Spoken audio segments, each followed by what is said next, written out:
Chier les bulles production. Ouais, monsieur Jack, là. C'est pas moi, Bobours. Salut les riders et bienvenue pour cette vidéo de test de Biclou. Alors aujourd'hui on va se faire le SMLR-O, un nom à dormir debout, C6. Alors si tu regardes bien, eh ben, c'est la copie conforme du Duots C29, qui lui était en 750 watts, mais là mon copain, je t'ai trouvé plus puissant. On est sur du 1000 watts, avec une batterie qui, par rapport au Duots qui était à 15 ampères, sera 17 ampères 5, et accrochette marron, on a un truc qu'il n'y avait pas en plus sur le Duots, c'est le porte-bagages. Alors il est un petit peu plus cher, on est à moins de 1000 € pour le Biclou, à un peu plus de 100 balles que le Duots, mais est-ce que la différence de prix, elle vaut le coup ou pas? Eh ben c'est ce qu'on va voir dans la vidéo. Allez on y va, fire!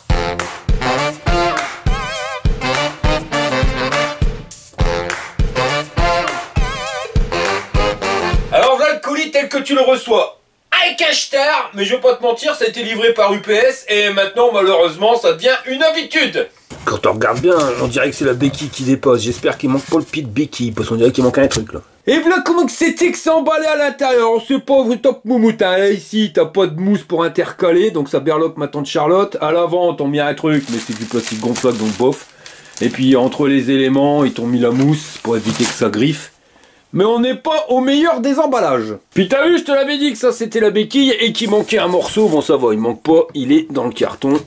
Donc problème à régler. Et quand t'as tout déballé, voilà ce que tu récupères avec en plus un porte-bagages, une selle, ça c'est pratique, un carton, la batterie et les garde-boue. Et dans le carton, on a les pédales, la notice pour les pédales, la notice pour le Biclou, en rose bif, ça c'est mieux, le chargeur, la petite caisse à outils, la clé de 15, Zengong, un antivol et une pompe moelle d'air. Moelle d'air, c'est la pompe qui fait du bien. On va commencer par mettre la selle, la potence on la fout bien droite et on visse les deux vis. On dévisse les 4 vis du machin du guidon, on fout le guidon et on revisse le bordel. On fout le vélo à l'envers, on vient au niveau de la fourche et là t'as une protection pour éviter que ta fourche elle s'écrase dans le transport, ça tu le dégages. Tu viens le remplacer par la roue en faisant bien gaffe de pas niquer le disque de frein dans l'étrier et il te restera plus qu'à resserrer, alors fais gaffe, ils t'ont fourni des rondelles, toi qu'un petit crochet, le crochet vient se prendre dans ta fourche, comme ça, c'est pour éviter de perdre la rolle. Tu mets l'écrou et pareil de l'autre côté. Flinke schuimkraag. Oh. Beetje...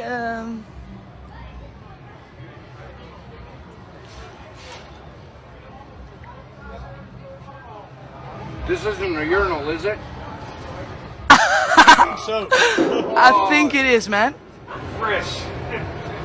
On vient installer les pédales, alors tu peux pas te tromper, tu vois, ils nous ont mis L et R, bah tu fais correspondre R avec R. En plus, ils ont même mis la flèche dans quel sens il faut que tu tournes. Vraiment pas compliqué. Hein. On gonfle les pneus en mettant 3 barres de pression par roll. J'ai installé le garde-boue arrière, alors c'est pas compliqué, hein. T'as la vis qui est fournie, tu viens mettre l'écrou de l'autre côté, puis tu serres. Donc ça donne ça, mais le truc c'est qu'il est complètement de bistacouin, il a pris une sale forme, hein, tu vois, les déguerres.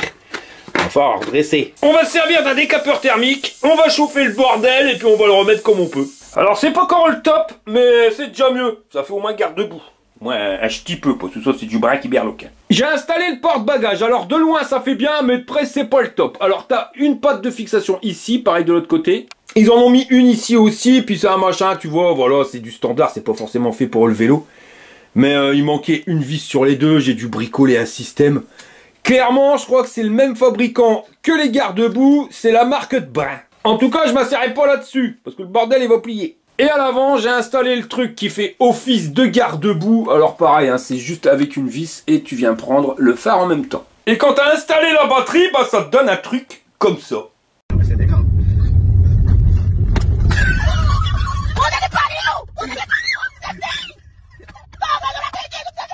Bon, on va faire le tour du Biclou, mais avant je vais te dire les caractéristiques techniques. Donc il pèse 28 kg, il est capable de résister à 150 kg et il est fait pour un pilote entre 1m70 et 2 m.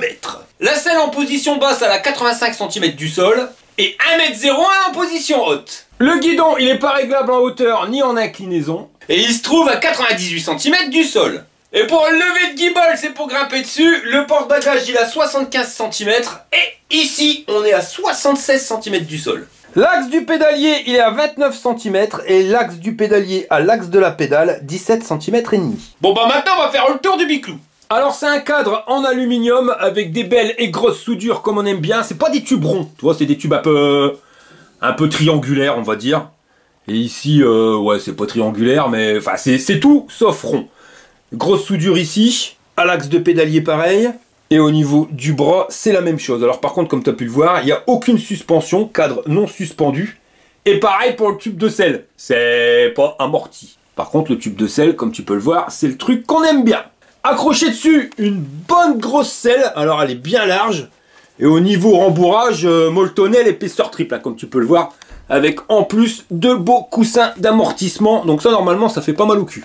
À l'arrière, on a un porte-bagages. Alors, c'est loin d'être le meilleur. C'est pas un truc super costaud. T'as l'avantage d'avoir un porte-bagages. Par contre, compte pas dessus pour monter la Monique.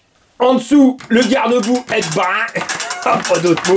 Non, mais regarde, je suis à Berloc, ma tante Charlotte. Bah ouais, parce que le garde-boue, il vient taper directement dans ton porte-bagages. En clair, porte-bagages et garde-boue, chez du bas.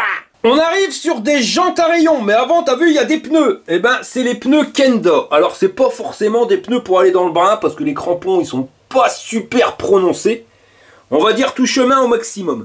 Et pour la dimension, on est sur du 26 par 1,95. On a un Stikata Diop pour être homologué, et au niveau du moteur, il est sur la roue arrière, et si tu regardes bien, on est sur du 48 volts en 1000 watts. Alors pour les caractéristiques techniques, c'est très compliqué de les trouver. Ce que j'ai vu, c'est que c'était un moteur qui développait 65 Nm en termes de puissance. Par contre, il ne nous parle pas de vitesse limite. Mais quoi qu'il arrive, un moteur de 1000 watts, même si tu as un catadiop sur la roue arrière, ben tu l'as bien compris, ce vélo-là, il n'est pas homologué pour rouler sur voie publique. Sinon, police, menottes, prison, t'es un grand criminel. Sur le moteur, on nous a mis une roue libre de chez Shimano, avec les dents qui sont pas pareilles, tu vois, pour que ça puisse passer les vitesses plus facilement. Donc on est sur du 28 dents, 24, 22, 20, 18, 16 et 14. Un magnifique protège dérailleur qui va te permettre de protéger justement ton dérailleur qui est le Shimano Tourné TZ. Au niveau du pédalier, on a 3 plateaux. Le premier, le plus grand, 42 dents. Le deuxième, 34. Et le dernier, 24 dents. On est sur des manivelles Prowell, donc en métal forgé, avec des pédales en métal et les beaux petits picots qui accrochent bien à ta godasse. Et pour changer les vitesses, un magnifique dérailleur avant de la marque J'en sais rien. J'en sais rien, meilleur rapport qualité-prix. Enfin, je dis ça, mais j'en sais rien. C'est nul. C'est nul, bordel. Si on continue notre petite balade, on va s'apercevoir qu'ici on a un magnifique boîtier complètement laid, je dirais même méga moche, qui permet d'y loger le contrôleur. C'est bien, comme ça tu envoies tout le brin dessus. Puis des gros cailloux, comme ça tu viens le casser. Enfin, c'est une connerie, mais bon. Au niveau de la batterie, elle est positionnée sur le cadre et c'est une batterie de 48 volts en 17 ampères 5. Donc, d'après ce qu'ils disent sur le site, c'est la marque Samsung et ça te permet de faire 60 km. Alors ça, je demande à voir, on verra ça pendant le test. Et quand ils nous disent Samsung, hein, c'est pas forcément Samsung, le constructeur de la batterie, mais c'est les éléments qui sont à l'intérieur. Parce que pour faire une batterie, c'est rempli de plein de petits accus. Voilà. C'est des cellules, et moi c'est la marque Litokala. Et dans celle-ci, la marque c'est les Samsung. Voilà, c'est pour ça qu'on dit une batterie Samsung, mais c'est pas forcément une batterie qui sort de l'usine Samsung. C'est des cellules. Ici on a le petit capuchon à retirer si jamais tu veux la recharger, c'est pour éviter qu'il y ait du brin. Ils t'ont fourni des clés avec, alors ça sert pas à démarrer ton vélo, parce que même sans clé il démarrera, ça sert juste à pouvoir retirer la batterie.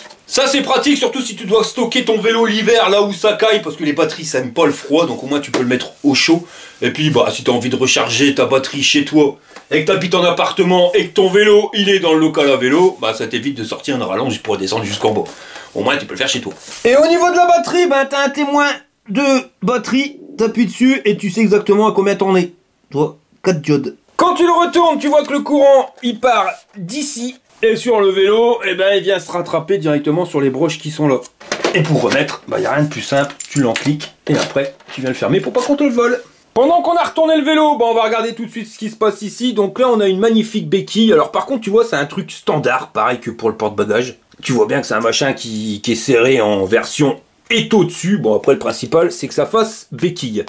On a un disque de frein, donc le diamètre 160. Et au niveau des étriers, c'est des speed. Donc étrier à câble, et si tu regardes bien, t'as qu'une plaquette sur les deux qui avance. Et à l'avant, c'est exactement la même mayonnaise. Alors 160, c'est pour le diamètre des disques. Et on est toujours sur les étriers à câble de chez Speed.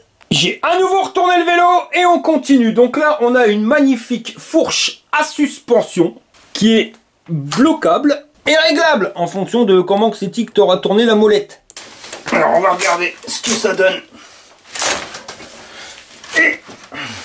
Alors quand tu regardes, on voit la trace, ça nous fait 80 mm de débattement. Et si tu regardes bien, le garde-boue complètement con.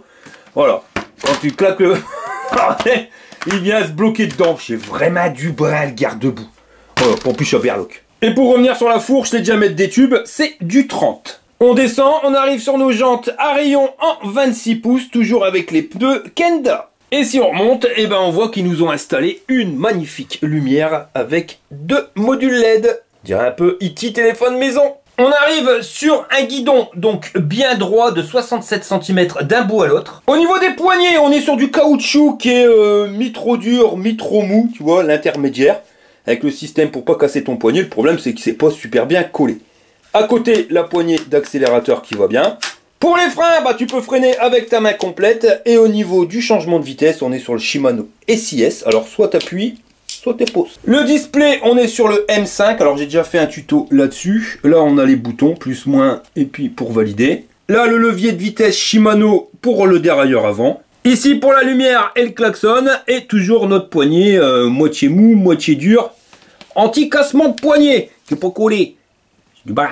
Et si tu veux allumer le vélo, t'appuies longtemps sur le bouton M et le bordel, il va se mettre en route. On a ici le niveau de batterie sur 10 bâtons, la vitesse en temps réel, là le niveau d'assistance, 1. Avec plus et moins, tu peux changer, donc ça va de 0 jusqu'à 5. En dessous, la distance kilométrique totale, t'appuies sur M un court moment, distance journalière, le voltage de la batterie, 52 volts 5, le courant consommé en temps réel, et ça je sais pas. Et ça c'est le temps depuis lequel le vélo il est allumé. Et si tu veux allumer la lumière, t'appuies sur le bouton là. Et là, c'est klaxon.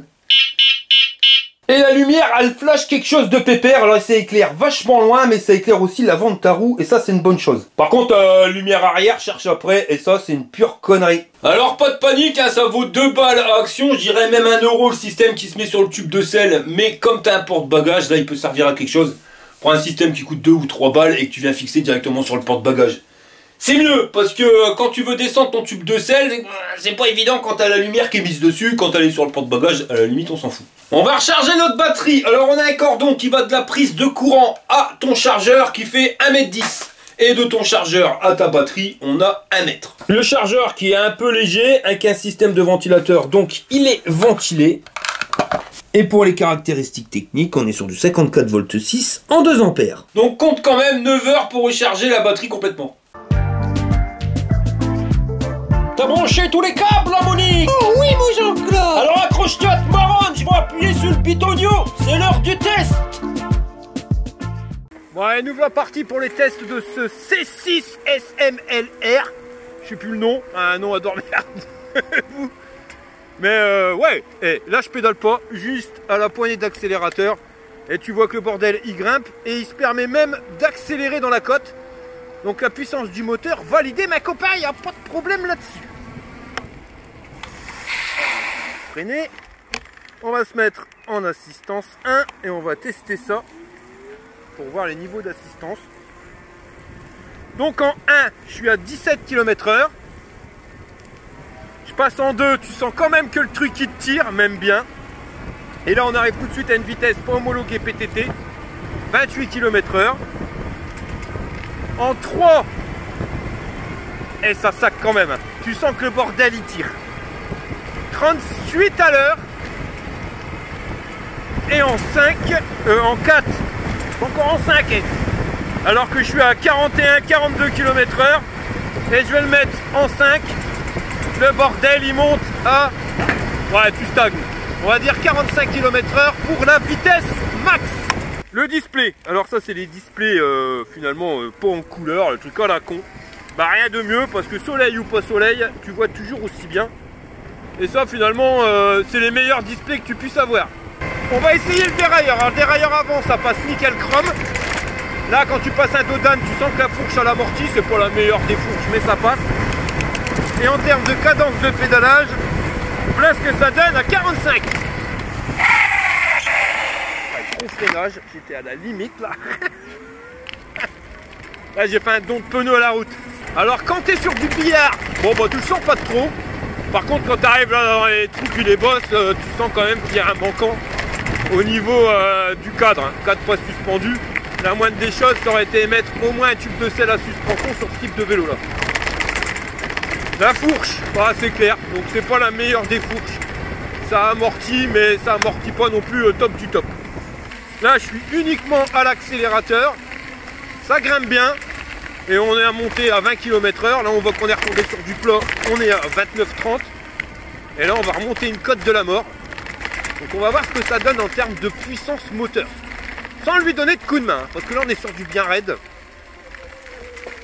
Et ouais, non, bon. Tu vois que ça descend 14 km/h. Par contre, tu as l'avantage, c'est que tu as 21 vitesses. Et ça te permet de lui donner un coup de main bah, là où tu es en galère. Là je suis en vitesse plus petite et je vais te dire, bah, je suis à 12 km/h, je pédale déjà dans la choucroute. Donc ça c'est vraiment pas mal. Je suis en 6ème vitesse et je suis à 17 km/h. Alors ce que je vais faire c'est que je vais changer les niveaux d'assistance. Ça sera plus simple pour te montrer le truc. Et donc en 6ème vitesse, voilà la cadence de pédalage et je suis à 12 km/h. Donc c'est vraiment bien. Tu as une vitesse plus que choucroute pour pouvoir passer tous les obstacles. Et une vitesse avec le 3e plateau qui te permet d'aller beaucoup plus vite et de tenir les 45 km/h, même si tu verras la cadence elle est un peu élevée quand même. Mais bon, c'est un VTT, donc vaut mieux avoir plus de rapport en termes vitesse choucroute, que tu es plus souvent à faire du franchissement que à rouler à fond les manettes. Ouais, c'est une bosse. Voilà, la fourche elle claque. C'est pas la meilleure des fourches qu'on pourrait avoir. Et là pour grimper la côte, bah, quand tu mets en vitesse choucroute, même pas, hein, je suis en 5ème vitesse, bah, ça passe à l'esblaise. Le guidon, il est assez large pour pouvoir faire le chabert et pas trop pour pouvoir passer un peu partout. Il faut trouver un juste milieu. Quand c'est trop petit, ça va pas. Enfin voilà, t'as du mal. Pour rouler sur route, à la limite, ça passe. Mais dans les chemins de terre, tout ça, c'est un peu la merde. Et quand ton guidon est trop grand, ça va mieux. Mais t'as tendance à raccrocher. Là, je pense que pour faire le chabert, on est sur une dimension pile poil. On va voir, on va franchir ça. Ah, ça passe. Hein. C'est ça l'avantage que tu as avec un dérailleur à l'avant, c'est que ça te permet d'avoir une démultiplication de fou, qui te permet de grimper de sacrées côtes. Voilà, c'est même pas des côtes, c'est des bosses. Là. Et à l'aise blaise, hein. Et voilà, on l'aura franchi. Le petit défaut, c'est au niveau des poignées qui ont tendance à tourner. Elles sont bien décollées là et c'est pas évident. Parce que c'est anti-cassage de poignet, mais comme elle tourne, tu te le casses quand même. Ah, la fourche, c'est limite là. On va essayer là, mais... Ah, c'est vraiment limite. Bah, regarde, de toute façon, je reste pris le porte-bagages. Ah, coup de chaud, j'ai le porte-bagages qui plie mon copain.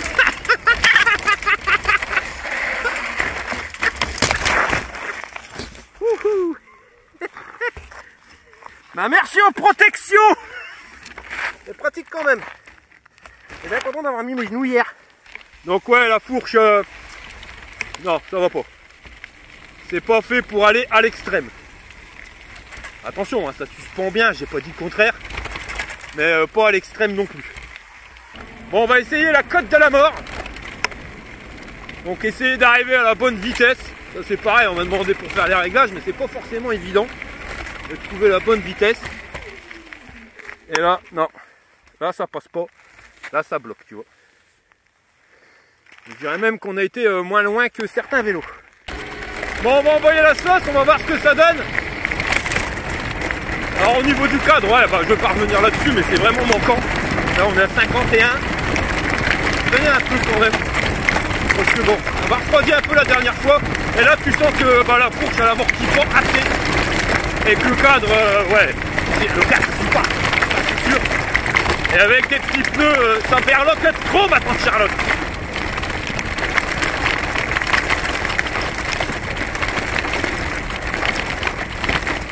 Ouais, non, c'est pas le vélo qui est destiné à faire de l'extrême. Tu sens que dans les virages ça chasse. Voilà, t'as pas un grip exceptionnel. De toute façon, on a vu les pneus, c'était de la merde. Donc, pas forcément de la merde, mais que les crampons ils sont pas adaptés à faire le chabert à fond les ballons. Bon là je suis en train de faire le montage de la vidéo, je viens de m'apercevoir d'une mouche dans le kebab que j'avais pas vu pendant le test. Bah ouais, je regarde la route, pas trop le compteur. Mais quand t'arrêtes d'accélérer et que tu pédales pas, et ben la vitesse elle revient à 0. Si tu veux que la vitesse elle s'affiche, il faut à nouveau que tu accélères ou que tu pédales. C'est un peu complètement con, mais bon, et ça je l'avais pas vu. Par contre sur des franchissements à la con, sur des chemins de terre comme ici, bah ça passe. Donc on peut déjà pas le déclarer pour faire du VTT extrême. Par contre pour tout ce qui va être passage dans les chemins, bah ça passe à l'exaise. Mais par contre la but dès que tu changes de terrain, là ça glisse. Après c'est pas le même grip avec des pneus de VTT qu'avec des pneus de fat bike. Là des pneus de fat bike ils vont passer largement plus facilement qu'avec des pneus de VTT. Pourquoi? Bah parce que les pneus ils s'enfoncent carrément dans les cailloux. Donc plus le pneu il sera large et moins il s'enfoncera, donc mieux tu passeras.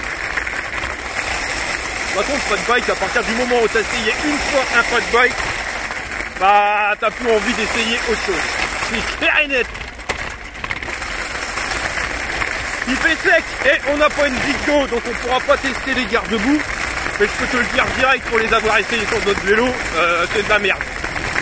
Donc ça t'en prends plein les pompes, plein le cul, plein la tonche. La fourche. La chante dans les bras, ça vibre à mort.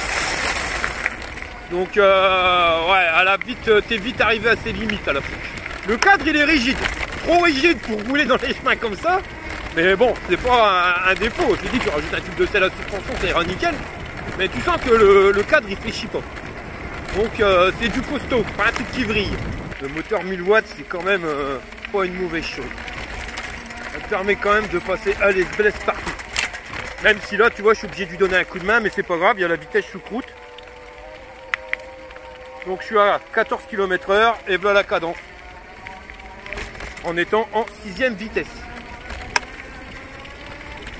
Donc là, c'était le chemin où on faisait les tests de bidoule, mais comme tu peux le voir, c'est bien sec. Donc malheureusement, on ne fait pas de test de bidoule. Mais vu la tronche des crampons sur les pneus, je peux te dire que de toute façon, ça ne serait pas passé. Alors en termes de test et de comparaison, par rapport au Duotz, tu vois, qui est exactement pour moi le même vélo, sauf que le moteur est 250 watts moins puissant, ben, je vais te dire qu'en termes de confort, je préférais quand même le Duotz. Je te parle pas au niveau moteur, c'est vrai qu'au niveau moteur, je préfère celui-ci parce qu'il est plus puissant. Mais en termes partie cycle, je sais pas, pourtant ça se ressemble comme deux gouttes d'eau les biclous, mais j'avais des meilleures sensations avec le Duotz qu'avec celui-ci. Celui-ci, j'ai l'impression que c'est vraiment un cas de premier prix. Après voilà, c'est un vélo premier prix. Mais la fourche, elle a du mal. Mais elle a vraiment beaucoup de mal. T'encaisses beaucoup par rapport à la fourche. Tes bras, ils bougent dans tous les sens, t'as trop de vibrations. Avec le Duotz, je trouvais nettement plus sympa à conduire que celui-ci. Mais l'avantage de celui-ci, bah, c'est le moteur qui est nettement plus puissant. Alors là-dessus, il n'y a pas de problème. On va tester le vélo en vitesse max, enfin du moins le dérailleur. Donc on va tester le dérailleur avant. Alors c'est pas le meilleur des manettes, hein. Tu vois celle-ci, t'en as où c'est pré-réglé, vitesse 1, vitesse 2, vitesse 3 au niveau des plateaux. Là c'est à toi de le choisir. Mais les vitesses elles passent nickel chrome. On va se mettre à la vitesse la plus dure. Et je vais pédaler. Alors par contre tu vois que la démultiplication c'est quand même un peu choucroute. Parce que là je suis à 45 km/h. Et voilà la vitesse à laquelle je dois pédaler pour entraîner quelque chose. Alors attention, après c'est pas forcément bien grave parce qu'à 45 à l'heure on n'y est quasiment jamais. Ou alors c'est quand c'est en descente. Ce type de vélo en général c'est pour faire du franchissement ou pour passer les obstacles sur les chemins. Et t'es beaucoup plus souvent en vitesse choucroute que t'es en vitesse maboule. Donc c'est pas une mauvaise chose. Sinon le moteur, rien à dire, hein, bien nerveux. Les pneus sur du bitume, ils ont du grip, mais bon, un VTT pour rouler sur bitume, voilà, t'as loupé quelque chose. Hein. Donc je veux bien que tu aies une partie sur le bitume, mais en général le VTT c'est fait pour du terrain, hein, comme son nom l'indique. Donc on va reprendre du chemin de terre, terrain dur.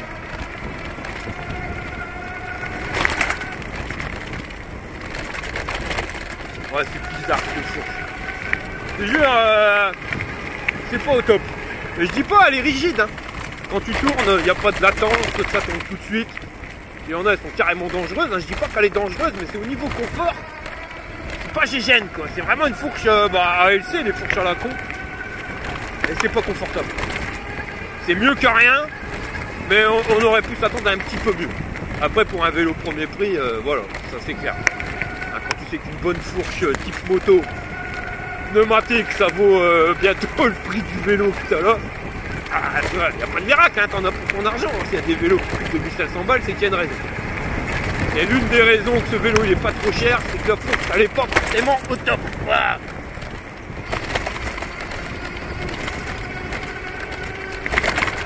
Ça, les racines, juste les racines d'arbres, t'encaisses des vibrations au maximum.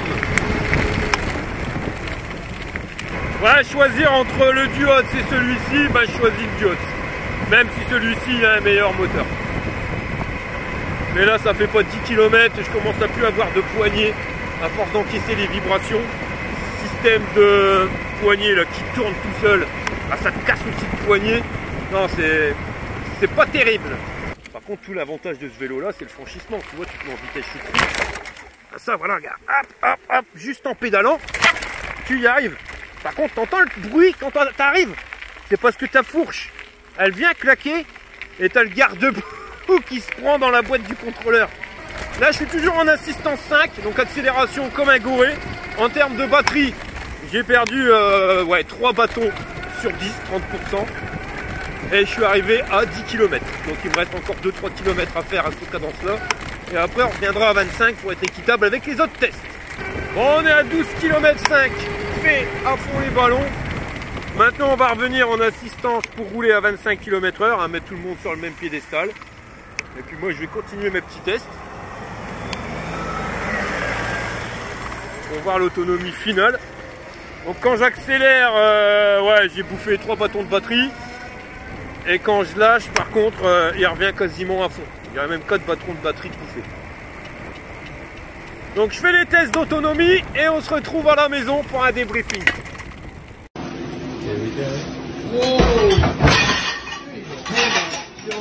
Je viens de rentrer, il me reste un bâton de batterie et j'ai fait 43 km. Chez des Bulles Productions vous présente les aventures de Jean-Claude Tagueule et Monique Tamer. Je crois que j'ai peut-être fait trop puissant. Alors Nat, comment ça va aujourd'hui? Ça va bien et toi ma Monique? Bah ça va, mais t'as rien à me raconter? Non, rien de spécial, tu sais la routine hein. C'est comme moi, toujours pareil hein. Ah si, l'autre jour j'étais au Zodiac, je sais pas si je t'ai raconté. Bah non, vas-y, raconte. Alors comme je te l'ai dit, l'autre jour j'étais en discothèque, hein, puis le DJ il a changé complètement nul. Je suis resté au bar toute la soirée. Pour que tu danses pas, c'est vraiment qu'il doit être nul, hein, le DJ. Oui, c'est clair, alors j'étais assis sur le tabouret et clic-clac Kodak, arrive un gars qui me demande si je suis marié. Ah, t'as fait une touche quoi. Tu parles, il était moche comme un pou. Alors moi je lui ai dit que j'avais pas envie d'avoir un homme sur le dos. Ch'ta, bien envoyé. Et qu'est-ce qu'il t'a répondu? Que c'était pas grave, qu'il connaissait d'autres positions. Hein? Bon alors 43 km avec une charge complète, là je vais pas te mentir, c'est quand même plus qu'une bonne chose. Parce qu'il faut savoir que les 13 premiers kilomètres, j'ai envoyé du steak à fond, à fond, à fond. Donc même si j'étais pas tout le temps à 45 km/h, la poignée d'accélérateur elle était tout le temps à fond. Et c'est à ce moment là où tu consommes le plus de batterie. Donc il faut être honnête, là-dessus il y a une batterie de fou. Un moteur qui arrache du steak, là-dessus il n'y a pas de problème non plus.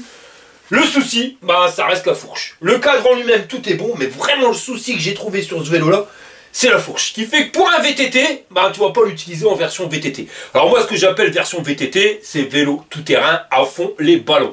Tu vois, c'est voilà, vélo tout-terrain, ça veut dire ce que ça veut dire. Ça veut dire des tranchées de tracteur, blablabla, tu passes partout.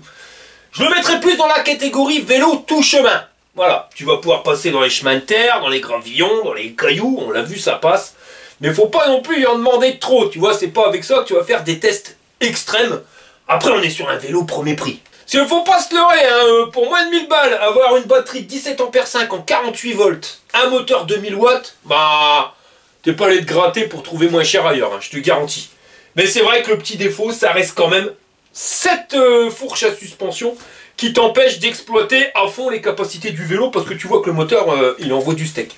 Maintenant, si tu vas t'en servir juste pour faire de la balade, du bitume, même tous les chemins, en mode tranquillo bilou, en avant Guingamp, hein, parce que ce vélo-là, il t'offre quand même une autonomie de 43 km pour un mec qui fait 100 kg, qui a fait 13 km à la poignée d'accélérateur à fond les ballons, et après, qui a fait tourner les pédales sans forcément appuyer dessus.